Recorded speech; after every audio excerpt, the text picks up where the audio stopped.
He was the king of the city, but he never forgot the mother who left him at a bus station. 20 years later, he returns to buy the old neighborhood, only to find a hidden room and a letter that proves his mother didn't leave him and die, as his uncle told him. She was forced out by his own business partner. Julian's charcoal grey limousine had moved slowly through the narrow streets of the village, its shiny surface reflecting the peeling paint and crumbling walls of the shacks he once called home. To the world, he was a genius who turned dreams into dollars, but to the people of Oakhaven, he was simply the boy who had escaped. The car came to a halt in the center of the village, kicking up a cloud of red dust. As Julian stepped out, his polished shoes crunching on the broken sidewalk, the villagers gathered at a distance, whispering about the boy who became a king. Walking toward him with a wide, forced smile was Uncle Silas. Silas was now the village head, a man who had grown comfortable ruling over this small pocket of poverty, while Julian sent monthly checks from abroad to maintain the community. "Julian, my favorite nephew!" Silas shouted, his voice booming with a fake warmth that didn't reach his eyes. Silas immediately reached out to shake Julian's hand, his gaze darting greedily toward Julian's gold watch and the expensive briefcase sitting in the back of the car. "It's been 20 long years since you left this place. We heard you were making lots of money, but look at you. You look like royalty." Julian looked around the square, noticing the leaking roofs and the children playing with a bent basketball hoop, just as he had done 2 decades ago. "The village looks worse than when I left, Silas," Julian said, his voice quiet and dangerous. Silas sighed dramatically, dabbing at his eyes with a handkerchief. "Times have been hard, Julian. Your mother's passing. It took the spirit out of Oakhaven. She was always so fickle, wanting a better life and then leaving us all behind." Julian's blood ran cold at the mention of his mother, Rose. He still remembered the day Silas told him she had disappeared, leaving a note saying she wanted a better life without the burden of a young son. He had spent 20 years trying to fill the hole in his heart with success, yet standing here, the pain felt as fresh as a new wound. He had come back to Oakhaven for one reason: to buy the land, demolish the shacks, and build a luxury resort that would finally erase the memories of his mother's betrayal. Or so he thought. Silas rubbed his hands together, already calculating his cut of the deal. "Well, let's not dwell on the past. You're here to sign the papers, aren't you? Let's turn this dust into gold." But as Julian looked at the old, familiar horizon, he felt a sudden, inexplicable urge to visit his childhood home one last time before the bulldozers arrived. He had no idea that inside that small, dusty shack, a secret was waiting for him, a secret that would prove his entire life had been built on a lie. Julian left Uncle Silas standing in the village square, his mind already drifting toward the edge of the woods. He didn't want the banquet. He didn't want the fake smiles or the greedy eyes of men who saw him as nothing more than a walking bank account. He needed to be alone. As he walked, his polished $1,000 leather shoes crunched on the broken sidewalk, a sound that felt like a betrayal of the boy who had once run these streets in sneakers, so worn he had to put cardboard inside to cover the holes. He followed the narrow, weed-choked path to the very end of the settlement. There it was. The tiny shack looked even smaller than he remembered, or perhaps Julian had simply grown used to the palaces he now inhabited. The white paint had turned a sickly, dirty grey, and the fence he used to climb was rotting into the earth. The roof was made of rusted tin with visible holes, the kind of roof that would let the rain in to soak everything a person owned. Julian stood at the gate, his heart pounding so hard he thought it might burst from his chest. He remembered the last time he was here, 20 years ago. He remembered coming home from school to find the house empty.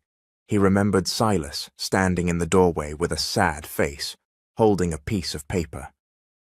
"Your mother is gone, Julian," Silas had said. "She left a note. She said she wanted a better life, a life where she wasn't burdened by a child and a leaking roof." For 2 decades, that truth had been the anchor of Julian's pain. It was the reason he had thrown himself into work, building an empire to prove he was worth staying for, yet always feeling an empty hole that no amount of billions could fill. He looked at the house next door. 2 bicycles, a blue one and a red one with faded plastic streamers, leaned against the porch.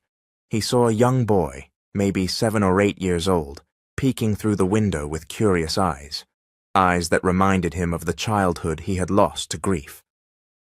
Julian looked away, the weight of his perfect life feeling like a suit of armor that was 3 sizes too small. Julian reached into his pocket and pulled out an old, rusted key he had kept as a morbid souvenir. His hand shook as he fit it into the lock. Click. The door groaned open, releasing the scent of old wood, dust, and ghostly silence. Inside, the living room wasn't empty. It was a museum of his misery. He saw the same wobbly table where they had eaten dinner, the small brown couch where his mother, Rose, used to sew clothes for rich families until her hands were rough and cracked. He walked deeper into the shack, his feet quiet on the creaking floorboards. He stopped in the corner where his mother used to sit and pray every morning before she woke him with a smile, telling him, "Today is going to be a good day, my son. I can feel it."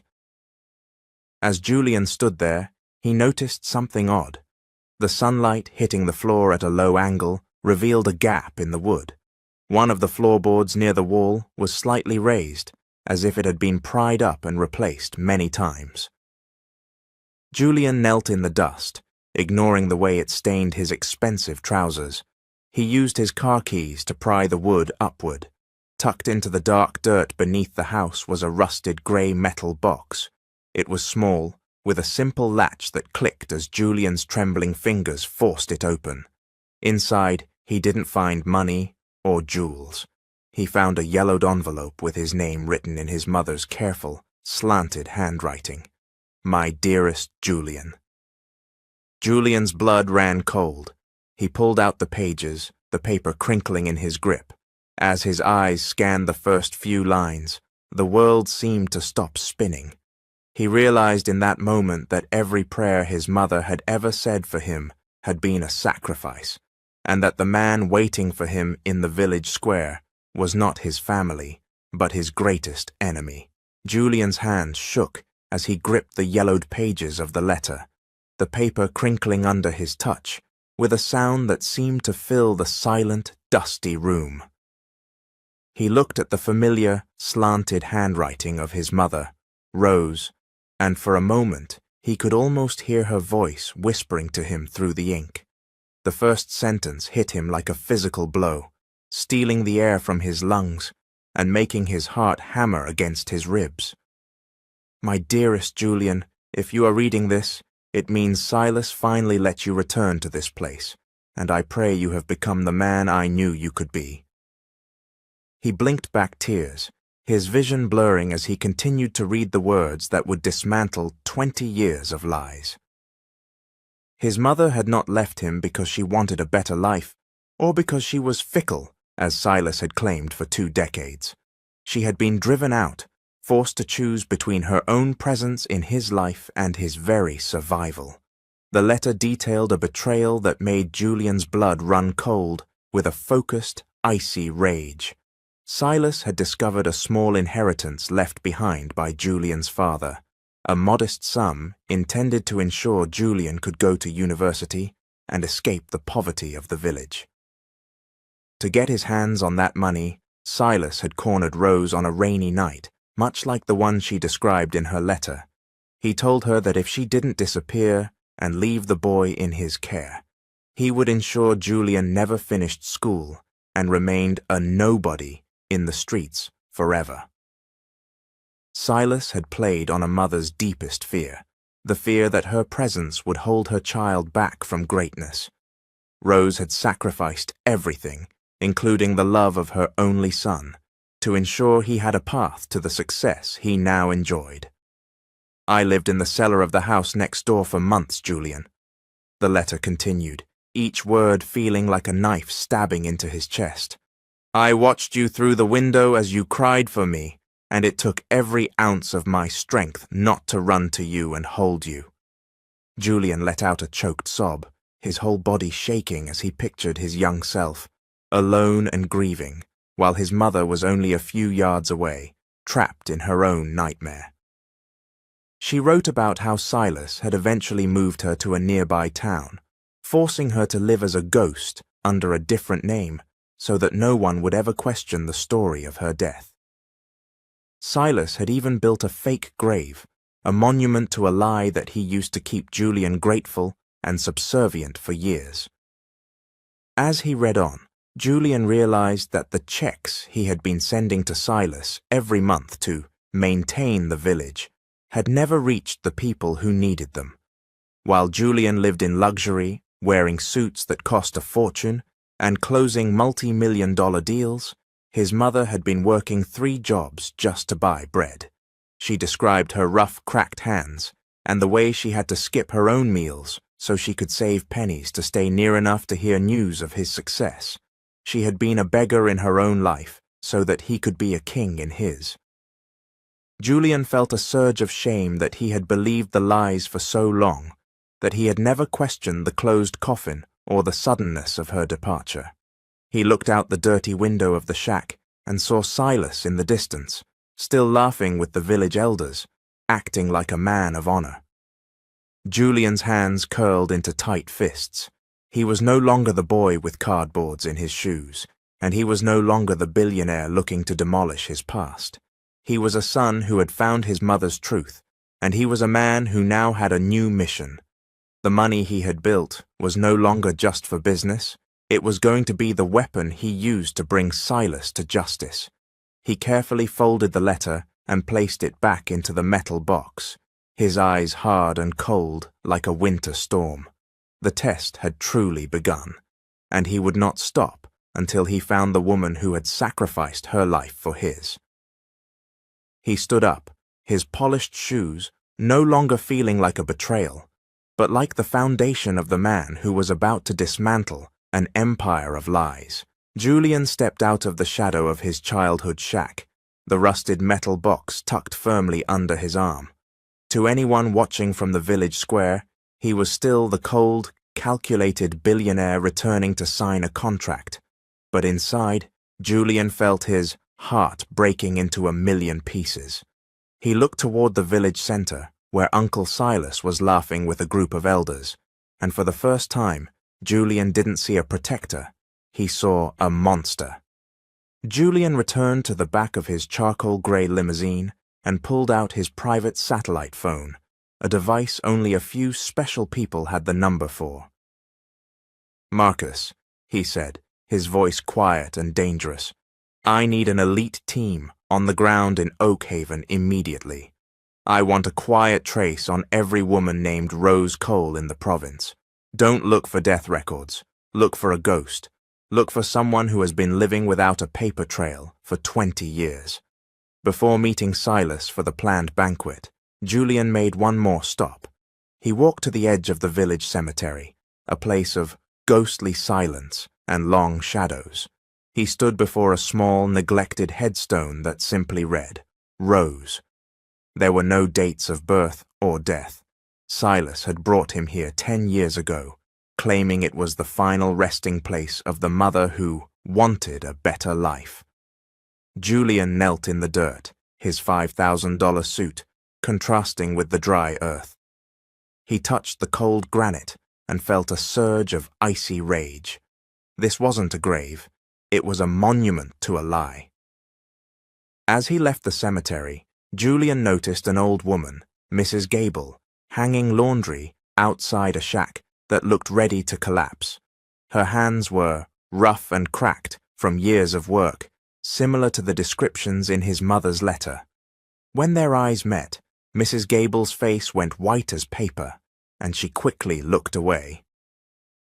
Julian approached her gently. "Mrs. Gable, it's Julian. I remember the cookies you used to bake for me." The woman trembled, her eyes darting towards Silas's house in the distance. "You shouldn't be here, Julian. Silas has ears everywhere. He doesn't like people talking about the past." Julian reached out and took her hand. "I have enough money to buy this entire province, Mrs. Gable. My security team is already surrounding this village. You are safe now. I'm not here to build a resort. I'm here for the truth." Mrs. Gable's voice dropped to a terrified whisper. "Your mother, she didn't want to go. Silas had men in dark suits take her away in the middle of a rainy night. He told us she was sick in the head and that he was sending her to a facility for her own good. But we all knew. He just wanted that money your father left." Julian's blood ran cold. He realized that for 20 years, the monthly maintenance stipends he had been sending Silas to improve the village had never reached the people. He quickly accessed his private banking app and ran a high-level audit on the village accounts. His eyes widened in shock as he saw the truth. Millions of dollars had been siphoned into secret offshore accounts in the Cayman Islands. The same pattern of greed he had seen in the most ruthless business monsters. Silas hadn't just stolen a mother from her son. He had intentionally kept Oakhaven in systemic poverty to ensure the villagers remained grateful and subservient. Julian looked at the children playing with the bent basketball hoop and felt a hole in his perfect life being replaced by a focused, burning purpose. He wasn't just a billionaire anymore. He was a son with the proof and the power to dismantle an empire of lies. The test was over, and the reckoning was about to begin. The moon hung over Oakhaven like a cold silver coin, but inside Uncle Silas's house, the air was thick with the smell of roasted meat and expensive wine. Silas had spent the last few hours transforming his living room into a palace of hypocrisy. While the rest of the village huddled in shacks with leaking roofs, Silas sat at a long mahogany table, surrounded by the finest comforts that Julian's diverted maintenance checks could buy. Julian sat at the head of the table, his face a mask of calm, though inside he felt his blood running cold with every laugh that erupted from Silas's throat. Across from him, Silas was cutting into a thick, juicy steak, his eyes gleaming with the same cold greed Julian had read about in his mother's letter. "Eat, Julian, eat!" Silas boomed, gesturing to the spread of food that could have fed 10 village families for a month. "In Oakhaven, we may be poor, but we know how to treat a king." Just then, a young woman named Eleanor entered the room. She was a server Silas had hired from the village for the night. She was thin, her hands rough and cracked from years of labor, and her eyes were fixed on the floor as she moved to refill the wine glasses. As she reached Silas, her hand trembled slightly, and a single drop of red wine landed on Silas's white tablecloth. Silas's face changed instantly. The fake warmth vanished, replaced by a sneer of pure disgust. "You clumsy girl!" he hissed, grabbing Elena's wrist. "Do you have any idea what this cloth cost? You're as worthless as the dirt you walk on." Elena whispered a terrified apology, her shoulders shaking with silent sobs. Julian watched the interaction, his grip tightening on his silver fork. He saw in Elena the same vulnerability his mother must have felt when Silas drove her into the rain 20 years ago. He realized that Silas didn't just want Julian's money. He enjoyed the power of making people feel small. "Leave her alone, Silas," Julian said, his voice quiet but carrying a weight that silenced the room. Silas blinked, his forced smile returning like a flickering light bulb. "Ah, Julian, you always were too soft-hearted, just like your mother, Rose." Silas leaned back, taking a long sip of wine. "She was a weak-willed woman, you know. Always crying, always complaining about the struggle. She didn't have the stomach for the life your father wanted for you. She was fickle, Julian. She left you because she wanted a simpler life without the burden of a child. Julian's heart broke into a million pieces, hearing Silas insult the woman who had sacrificed her entire existence to keep him safe. He looked at Silas and saw a monster who had been playing God with his family's lives for 2 decades. Silas, sensing no reaction from Julian, reached into his jacket pocket and pulled out a thick document. He slid it across the table, his eyes darting greedily toward Julian's expensive watch. "Speaking of your father's legacy, here is the contract for the resort development. Sign this tonight and we can start the demolition tomorrow. We'll tear down those old eyesores, including your mother's shack, and finally make some real money." Julian looked down at the contract. It was the trap he had been waiting for. He didn't pick up the pen. Instead, he looked Silas directly in the eye. "Demolishing the past is easy, Silas, but sometimes the past has a way of coming back to life when you least expect it." Silas laughed, a cold, satisfied sound, unaware that Julian's security team had just sent a GPS ping to his phone. They had found a woman selling baskets in a town 30 miles away, a woman with a small beauty mark near her left ear. The feast was over, and the hunt for the truth had truly begun. Julian's charcoal-grey limousine sped through the dark roads leading away from Oakhaven, leaving the palace of hypocrisy and Silas's greedy eyes far behind. His mind was a storm of images from the letter: a young mother watching her son through a cellar window, a woman forced to become a ghost to ensure her child had a future.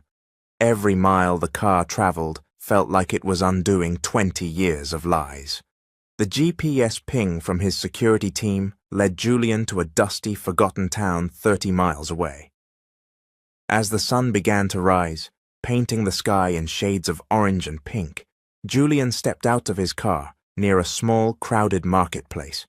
The contrast was devastating. Julian stood there in his $5,000 suit and polished shoes, while around him people moved with the particular tiredness of those who had worked hard for very little. He walked toward the edge of the market, where the vendors who couldn't afford stalls sat on the ground. His heart hammered against his ribs, a painful pounding that made it hard to breathe. Then he saw her. An old woman sat on a thin, tattered mat by the side of the road. In front of her was a small pile of hand-woven baskets. She looked much older than her 60 years. The streets have a way of taking the softness out of a face and replacing it with something harder and more exhausted. She was severely thin, and her faded clothes hung loose on her fragile frame. Julian stopped several feet away, hiding behind a wooden pillar. He watched her work. Her fingers moved with a rhythmic, practiced grace, but as she reached for more straw, Julian saw her hands. They were rough and cracked, the knuckles swollen and the skin thick from decades of labor that never stopped. These were the hands that had sewed clothes for rich families to pay his school fees while he was a boy. As he watched, a stray, mangy dog approached her, its ribs showing through its fur. The woman paused her weaving and reached into a small plastic bag. She pulled out a single dry piece of bread, likely her only meal for the day. With a soft, genuine smile, she broke the bread in half and offered it to the animal. "Eat, little one," she whispered, her voice a gentle melody that Julian recognized from his earliest memories.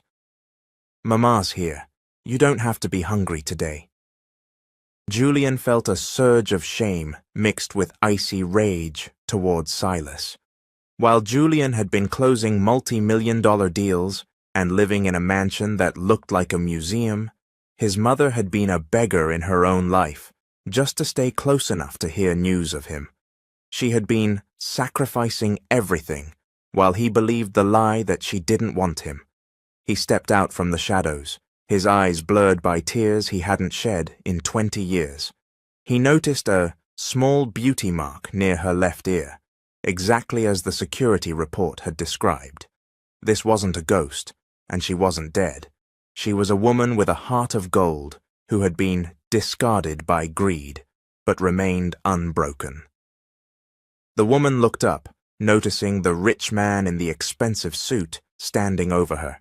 She didn't look at him with envy or anger, only with tired, quiet eyes. She began to pull her mat back, thinking she was in his way. "I'm sorry, sir," she said, her voice trembling slightly. "I'll move my things. I didn't mean to block your path." Julian couldn't find his voice. He looked at her worn-out sneakers and the way she folded herself small to take up as little space as possible.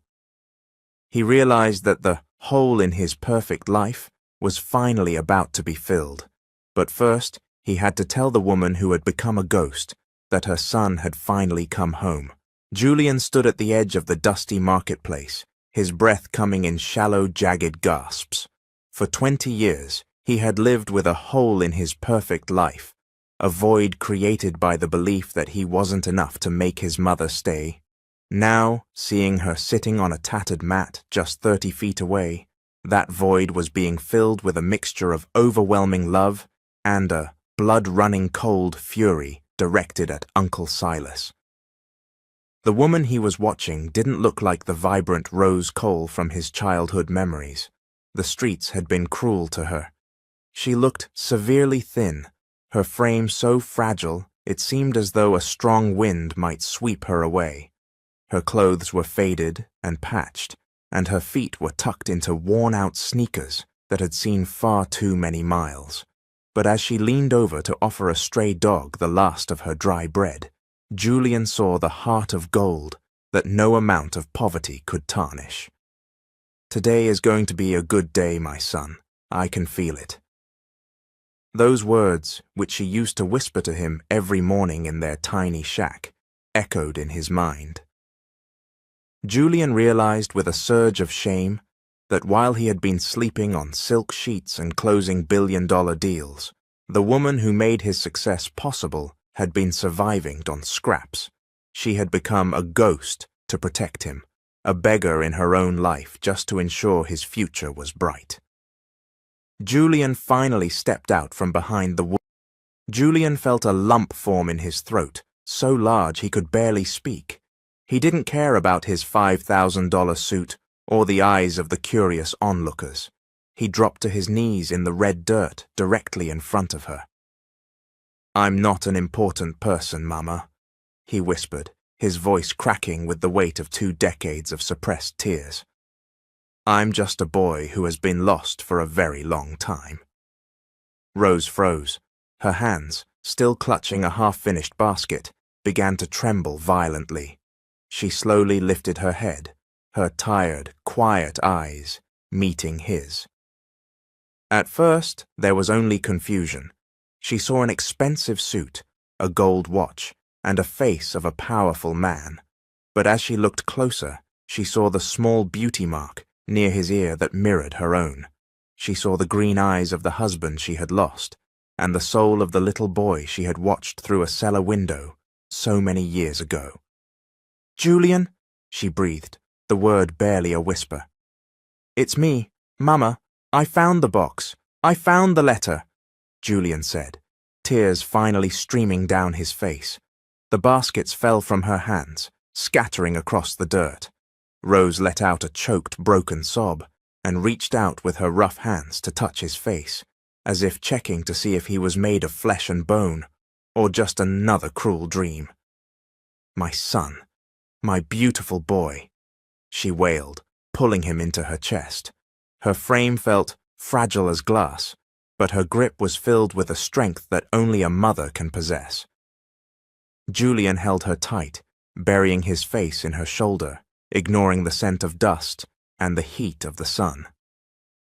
In that moment, the billionaire tech giant disappeared.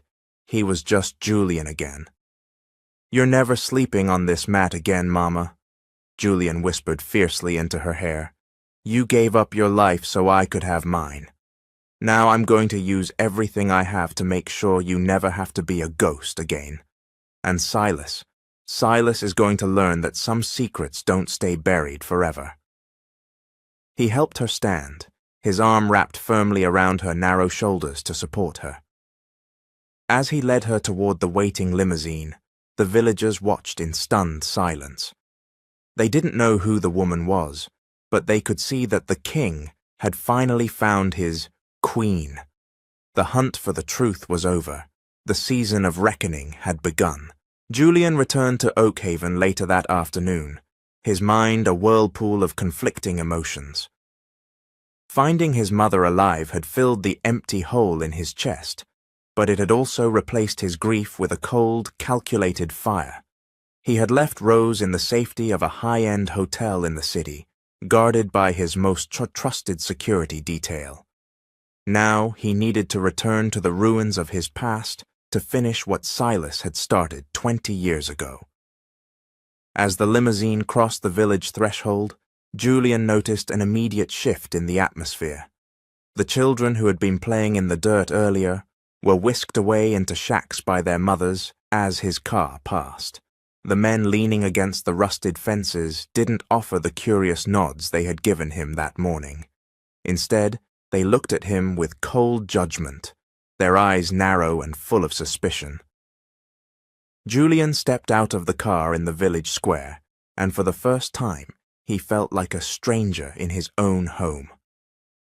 In the center of the square, Uncle Silas stood on a makeshift wooden platform, surrounded by a crowd of nearly 50 villagers. Silas was mid-speech, his voice booming with a fake righteousness that made Julian's blood run cold. "He comes back with his polished shoes and his gold watch," Silas shouted, pointing a dramatic finger toward Julian. "He calls himself a son of Oakhaven, but he doesn't see people. He sees profit. He wants to tear down your homes, the roofs your fathers built, just to build a playground for the rich. He is a heartless tycoon who has forgotten the dirt he came from." A murmur of anger rippled through the crowd. An old man Julian remembered as Mr. Gable, the husband of the woman who had earlier whispered the truth to him, stepped forward. His face was twisted with a mixture of fear and betrayal. "Is it true, Julian? Are you going to throw us into the street like trash?" Julian opened his mouth to speak, to tell them that he was building a hospital and safe housing, but Silas was faster. "Don't let him lie to you with his fancy words. I've seen the contracts. He thinks we are eyesores that need to be demolished." Julian realized with a painful pounding in his heart that Silas had systematically poisoned the minds of the people he intended to help. Silas was acting as the savior of the village, while he continued to siphon the very funds Julian had sent to protect them. Just then, a commotion broke out near the village tavern. Eleanor, the young server who had been kind to Julian during the previous night's feast, was being pushed by two of Silas's thugs. They were shouting at her, calling her a traitor and a spy for the billionaire. "You took his tips. You smiled at the man who wants to destroy us," one of the thugs hissed, knocking a tray of glasses from her hands. The glass shattered on the pavement, a sound that seemed to echo the breaking of Julian's own hope for a peaceful resolution. Eleanor didn't shout back. She simply knelt in the dirt to pick up the shards, her shoulders shaking with silent sobs. Julian moved toward her, his instinct to protect taking over, but Silas's voice cut through the air again. "Look at him. He runs to his servant, the only one he thinks he can buy." Julian stopped. He looked at the faces of the villagers, people he had spent 20 years wanting to save.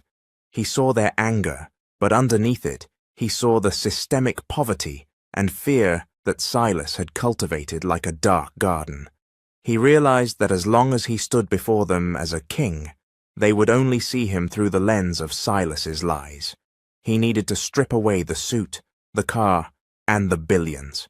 He needed to know who in this village still held the heart of gold his mother had described in her letter. He needed to see Oakhaven not as a billionaire, but as the boy with cardboard in his shoes. "The test has moved to a new stage," Julian whispered to himself.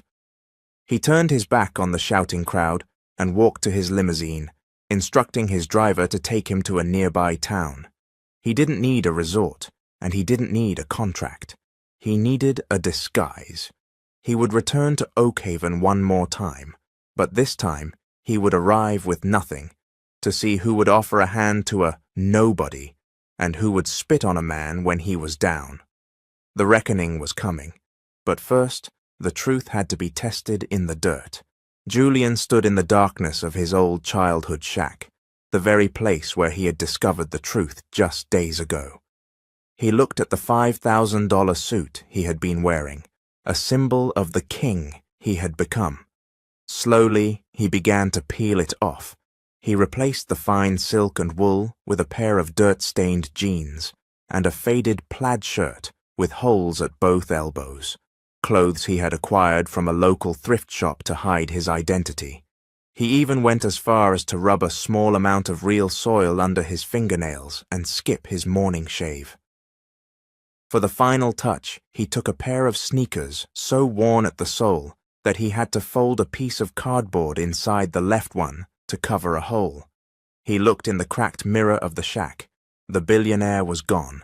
Standing there was a man who looked like he hadn't showered in days. A man who looked wrong and smelled wrong. He was no longer the tycoon Silas feared. He was now the person who arrives with nothing.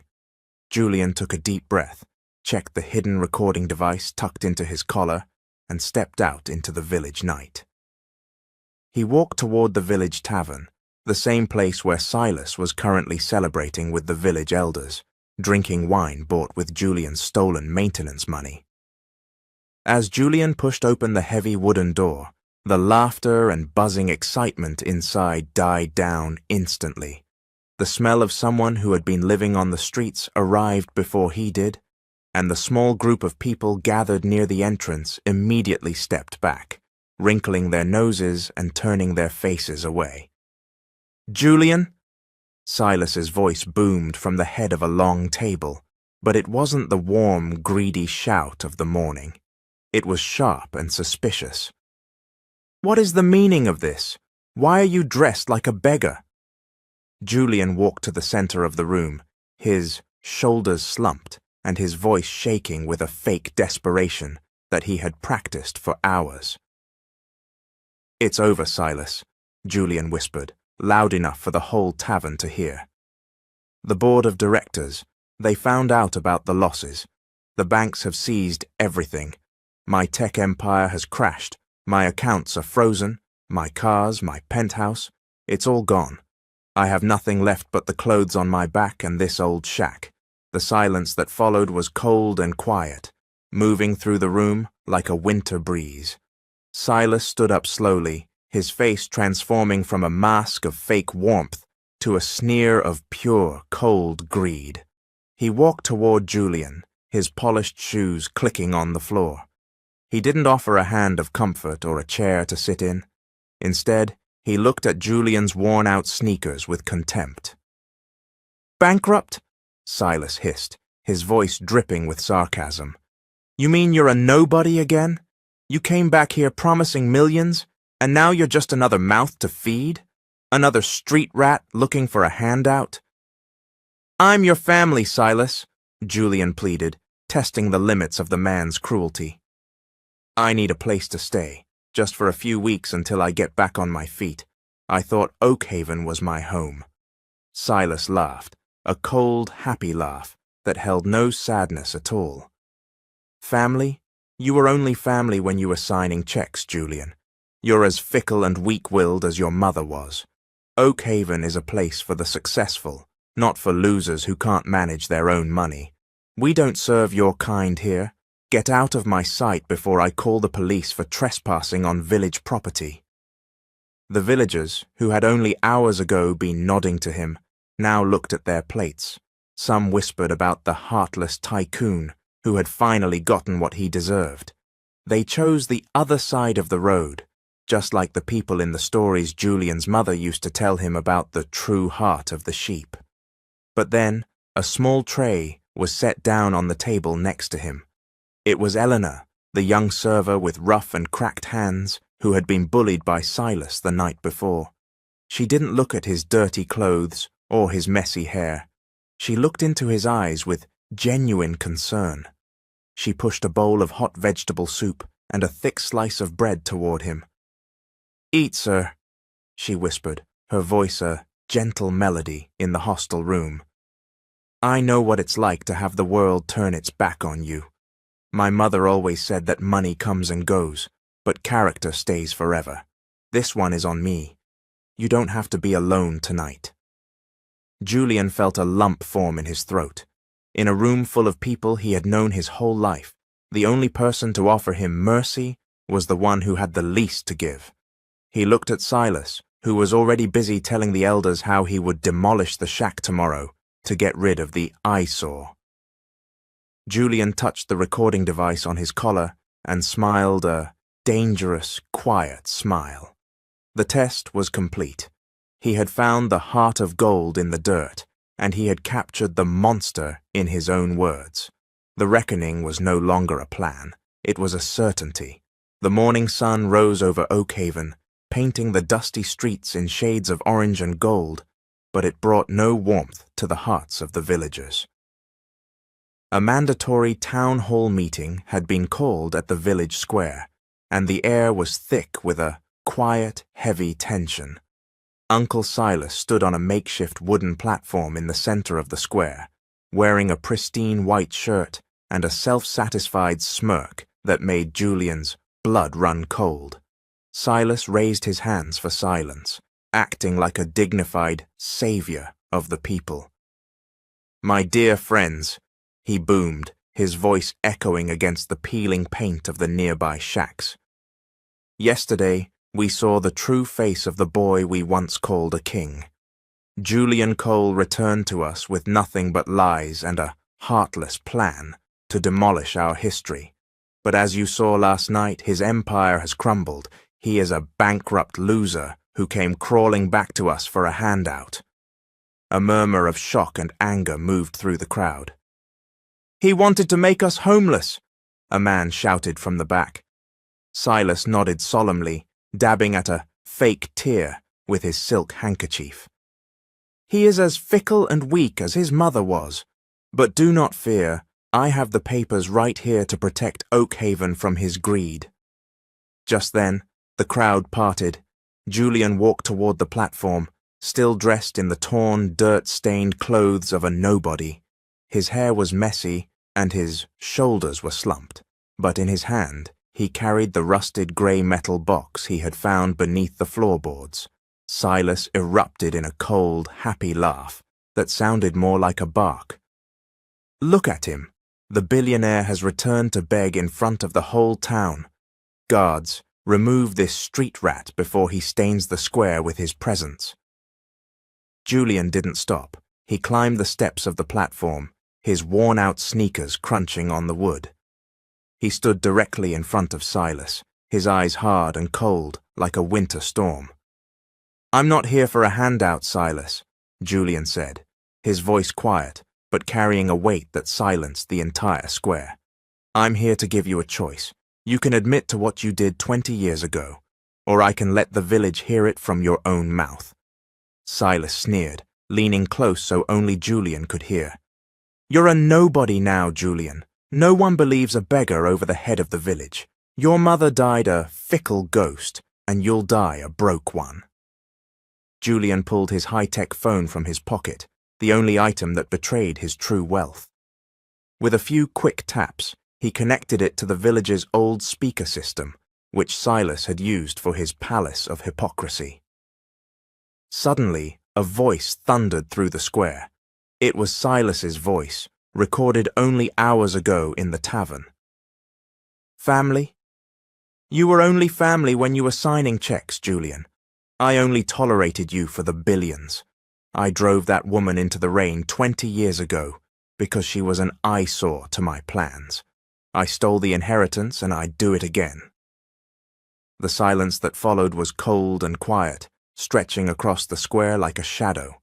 Silas's face went white as a sheet, his mouth dropping open in shock as he looked at the villagers who had trusted him for decades. The recording continued, playing the sound of Silas mocking Rose's cracked hands and bragging about the Cayman accounts where he had hidden Julian's money. Julian stood tall, the disguise of the beggar falling away as his natural authority returned. "You didn't just steal my money, Silas," Julian said, his voice echoing through the speakers. "You stole a mother from her son. You stole 20 years of peace from this village. The test is over, and the monster has finally been unmasked in the light of day." Silas staggered back, realizing that the man standing before him wasn't a bankrupt loser. He was a son who had finally brought the truth home. The silence that followed the recording was unlike anything the village of Oakhaven had ever experienced. It was a cold and quiet stillness that seemed to freeze the very air in the square. The villagers, who had only moments ago been nodding in agreement with Silas, now looked at him with eyes full of shock and horror. The man they had called their leader, their protector, had just been unmasked by his own voice as a monster who had traded a mother's life for a few bags of gold. Uncle Silas stood on the wooden platform, his legs shaking so violently that he had to grip the railing to stay upright. His face, once flushed with the fake warmth of victory, was now the color of ash. He looked at Julian, who was still standing in his torn, dirt-stained clothes, and his mouth moved, but no sound came out. The disguise of the beggar no longer hid the billionaire. It highlighted the man of character Julian had become. "You're a liar!" a voice shouted from the crowd. It was Mr. Gable, his face twisted with the guilt of having believed Silas for so long. "You told us she left him. You told us she was fickle." Soon, the square erupted into a roar of indignation. The villagers felt the surge of shame that comes when a community realizes they have been complicit in a tragedy. Julian raised his hand, and the crowd went silent again. He didn't look at the villagers. He looked directly at Silas. 20 years ago, you drove a woman into the rain because you wanted to play God with her son's future. You thought that because she was poor, she was invisible. You thought that by burying a letter under a floorboard, you could bury the truth. Julian's voice thundered through the speaker system, echoing against the peeling paint of the shacks. "But you forgot one thing, Silas. A mother's love is a heart of gold that never stops shining, even in the darkest cellar." Just then, a low hum vibrated through the square. The crowd parted as a charcoal-grey limousine, identical to the one Julian had arrived in, moved slowly through the mud. It came to a halt right at the foot of the platform. The door was opened by a man in a crisp suit, Julian's head of security, but every eye was fixed on the woman who stepped out. The villagers gasped. Some women buried their faces in their hands, and others began to sob. Standing there, dressed in a gown of soft blue silk, with a strand of pearls around her neck, was Rose Cole. She looked dignified and beautiful, a far cry from the woman with cracked hands Julian had found in the marketplace only yesterday. Though her frame was still fragile as glass, she walked with her head held high. She looked up at Silas, who scrambled backward on the platform, nearly falling off the edge. "Rose," he whispered, his voice cracking with a painful pounding of terror. It can't be. You're a ghost." Rose stepped up the stairs of the platform, her movements unhurried. She stood before the man who had stolen 2 decades of her life. "I am not a ghost, Silas," she said, her voice a gentle melody that carried a new, unshakable strength. "I am the mother you tried to erase, and today I am coming home to my son." She turned to Julian, and the hardness in his eyes melted instantly. He reached out and took her hand, the same hand that had sewed clothes for scraps to ensure he had a future. In that moment, the hole in his perfect life was filled completely. Julian turned back to the crowd, his natural authority returning. I didn't come back to Oakhaven to build a resort for the rich. I didn't come to demolish your history." He pulled a new set of documents from the rusted metal box. "I came to restore what was stolen. Silas has siphoned millions into Cayman accounts while you suffered. Today those accounts are frozen. That money is coming back to this village." He paused, looking at the stunned faces of the people he grew up with. "We are not building a resort. We are building the Rose Cole Memorial Hospital and a new housing cooperative. Oakhaven will no longer be a monument to systemic poverty. It will be a place of hope." As the sounds of sirens filled the air and the local police arrived to place Silas in handcuffs, the villagers didn't cheer. They simply watched in a quiet, heavy reverence. They watched as the billionaire son and his dead mother stood together on the platform, two people who had survived the monster of greed and returned with a legacy of truth. The season of reckoning was over. The season of healing had finally begun. 3 months had passed since the morning the silence of Oakhaven was broken by the sound of truth. The red dust that once choked the streets of Julian's childhood was now settled beneath freshly paved roads, and the ghostly silence of the village had been replaced by the rhythmic thumping of hammers and the cheerful calling of neighbors. Oakhaven was no longer a monument to systemic poverty. It was a sanctuary of hope. Julian stood on the porch of his childhood home. The shack was no longer a rotting ruin with a rusted tin roof. He had refused to demolish it, choosing instead to restore it with the finest materials money could buy. The walls were a warm, sturdy cedar, and the new roof was made of vibrant red tiles, a symbol of the red roof his mother, Rose, had always dreamed of in the stories she told him when he was a boy. Inside, the floorboards were polished and level, and the gap where the rusted metal box had once hidden was now a seamless part of a beautiful mahogany floor. Julian turned as the screen door creaked open. Rose stepped out, wearing a simple but elegant dress of soft cream silk. Her cracked hands had been treated by the best specialists in the country, and while the scars of 20 years of labor remained, her fingers no longer shook with the cold. She held 2 steaming mugs of tea, prepared exactly the way they used to have them, weak with a touch of honey. "The hospital is nearly finished, Julian," Rose said, her voice a gentle melody that carried across the quiet morning air. She looked toward the center of the village, where the Rose Cole Memorial Hospital now stood. It was a state-of-the-art facility, ensuring that no mother in Oakhaven would ever have to choose between her medicine and her child's school shoes again. Julian smiled, taking the mug. "It's the best investment I've ever made, Mama. For years I thought success was about the numbers in my bank account. I thought the hole in my perfect life could be filled with more companies and more power. But standing here with you, I realize that billions are only useful when they are used to protect the people we love." Later that afternoon, a young woman walked up the path to the house. It was Elena. She was no longer a server in a stained uniform, looking at the floor in fear. She was dressed in a professional suit, her head held high. Julian had appointed her as the manager of the Oakhaven Village Cooperative. He had seen her heart of gold when she offered a bowl of soup to a bankrupt beggar, and he knew that her integrity was the foundation the new village needed. "The first shipment of supplies for the school has arrived, Mr. Cole," Elena said with a bright, genuine smile. "Call me Julian, Elena," he replied. "In this village, we are all family now."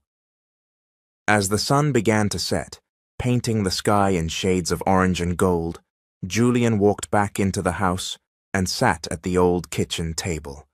He reached into his briefcase and pulled out the rusted gray metal box. He looked at the yellowed envelope and the 4 pages of slanted handwriting that had saved his life. He didn't need to read them anymore. The words were written on his heart. He placed his mother's old photograph back inside the box, the one of her standing by the window, 7 months pregnant and full of bravery. Beside it, he placed a new photograph, a picture of him and Rose standing together on the day Silas was led away in handcuffs. The monster was gone, facing a long sentence for embezzlement and fraud, and the king had finally brought his queen home. Julian closed the latch of the metal box with a firm, satisfying click. He realized that the test he had set for the village had actually been a test for himself.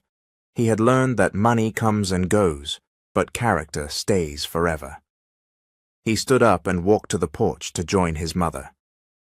As they watched the stars begin to sparkle like diamonds over a thriving Oak Haven, Julian felt a peace he hadn't known in 20 years. The truth had set them both free, and the legacy of the dead mother was now a living promise of a brighter future. The story of the billionaire who returned to his ruins was over, but the story of the son who found his heart had just begun. Julian's journey reminds us that the most expensive suit in the world cannot hide a broken heart, and the truth, no matter how deep it is buried, will always find its way to the light. The real lesson here is that money comes and goes, but the character we show when we have nothing is what truly defines us. In my opinion, the most beautiful part of this story wasn't just the justice Julian found, but his willingness to trade his pride for the truth. It takes a truly successful man to walk back into the dirt of his past and admit that his billions felt empty without the mother who sacrificed her very identity to keep him safe. Now I want to hear from you. Who was your favorite character in this story? Was it Rose, for her silent, unbreakable strength? Was it Julian, for having the courage to see past the lies? Or perhaps Elena, the server who proved that a heart of gold is the greatest wealth of all? If this story moved you, please like, share and subscribe to our channel so you never miss a journey of justice. Don't forget to tell us in the comments, "This is Mr. Hope, and I am so grateful you shared this time with me." I will see you in the next story.